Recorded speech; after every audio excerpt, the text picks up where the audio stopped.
Mohamedou Madana Kane, leader de la coalition Dundu, je suis accompagné de certains de nos partenaires en politique qui sont avec nous. Alors, on s'est réunis aujourd'hui au siège de Dundu à Sacré-Cœur pour faire une conférence de presse, discuter des problèmes du Sénégal, d'où nous venons, où nous sommes aujourd'hui et où nous voulons aller.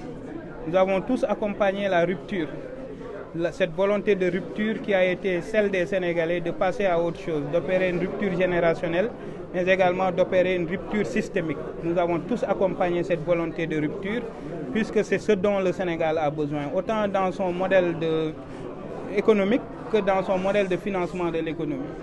Alors ces promesses qui ont été tenues, c'était l'occasion aujourd'hui de faire le bilan à mi-parcours, même si on sait que l'État ne nous a pas encore présenté son programme de gouvernement.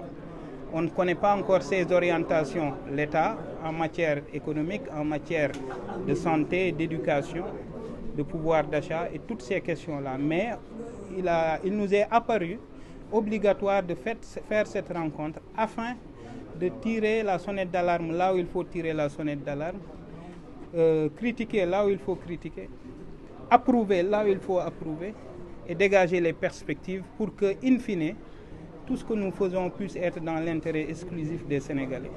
C'est ce qui nous a animés à faire cette conférence de presse, qui ne fait que précéder une autre étape politique qui sera celle du lancement de notre coalition, qui est en gestation, qui est en consolidation, je devrais dire, puisque la coalition Dundu est une coalition qui existe depuis les élections présidentielles et qui s'est étoffée entre-temps et qui est en train de se préparer aux joutes législatives.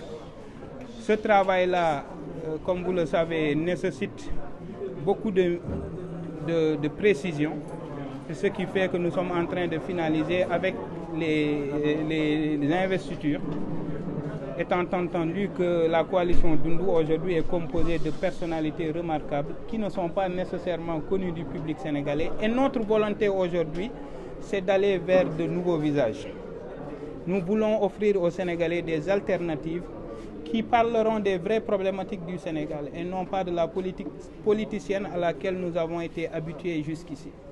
C'est cette politique politicienne qui nous a permis d'avoir toutes ces dérives sous l'Ancien Régime et qui a fait que nous sommes arrivés en retard sur beaucoup de choses. Il est temps d'avancer, comme je l'ai dit. Il est temps que le Sénégal avance.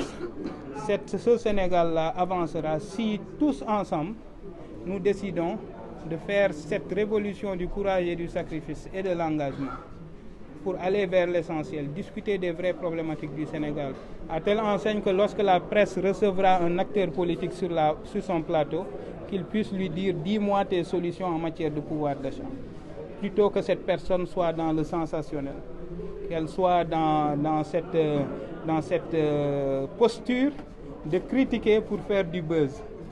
Nous voulons en arriver là, parce que c'est véritablement lorsque nous arriverons à ce stade que le Sénégal arrivera à régler ses problèmes, que les gens vivront mieux, que les gens se retrouveront dans la gouvernance publique et que les gens se sentiront plus en sécurité.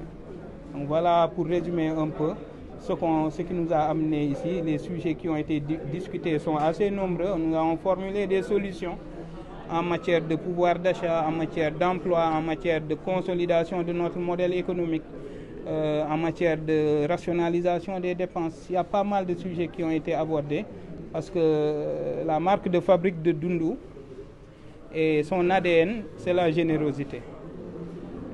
Beaucoup d'acteurs politiques auraient opté de garder leurs mesures, leurs réformes dans leur tiroir pour en donner la primeur aux Sénégalais au moment d'aller à la conquête de leur suffrage. Nous avons opté, nous, de mettre ça sur la place publique pour que, d'une part, les Sénégalais puissent apprécier, évaluer, mais aussi pour que les gouvernants qui sont là puissent éventuellement prendre ce qu'ils jugent devoir prendre dans l'intérêt du Sénégal.